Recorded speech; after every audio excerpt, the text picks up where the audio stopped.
Olubunmi, a London-based medical consultant, has identified weak law enforcement as a major driver of corruption in Nigeria. He argued that corruption flourishes when offenders face no real consequences, stressing that an independent, well-trained, and accountable police force is essential to deter wrongdoing among politicians, civil servants, and members of the judiciary. Corruption can only thrive where there is no consequence.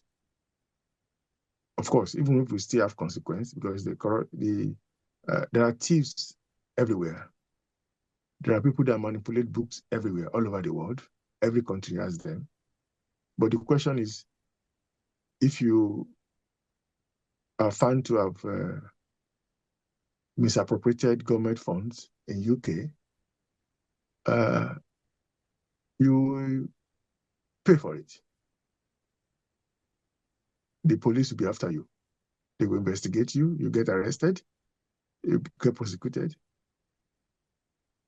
And in Nigeria and other third world countries, the powers of the police have been eroded, degraded, that they are no longer effective.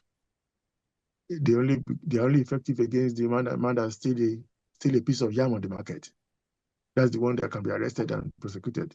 But the one that has manipulated billions into his own personal account from government money is above the law, technically.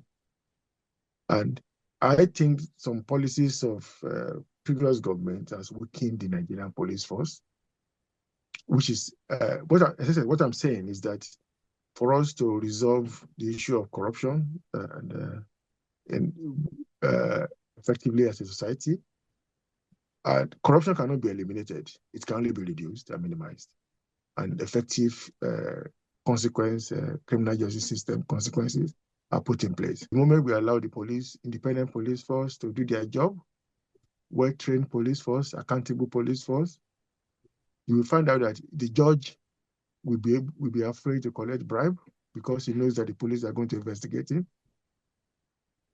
The politician will be afraid to steal. The civil servant will be afraid to commit fraud as well because they know that the police will investigate. And of course, within the police system, we are going to have a policing system within the police system. So the police will be accountable to Nigerians, and we have the powers to question, to regulate, to train them appropriately so that they can always act independently.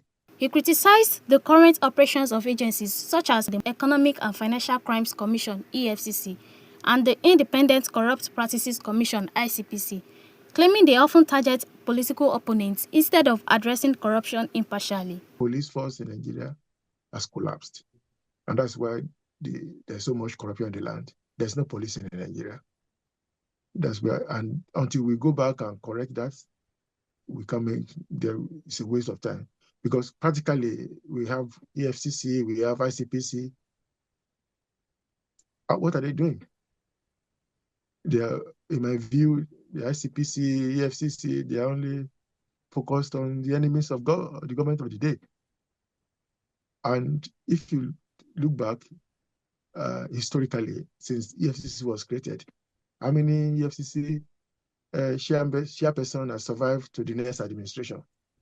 No, as soon as this person comes in, removes the one missed there, and that one is locked up and interrogated for corruption as well, because they are effectively acting based on instructions from the presidency and targeting political opponents of the government of the day,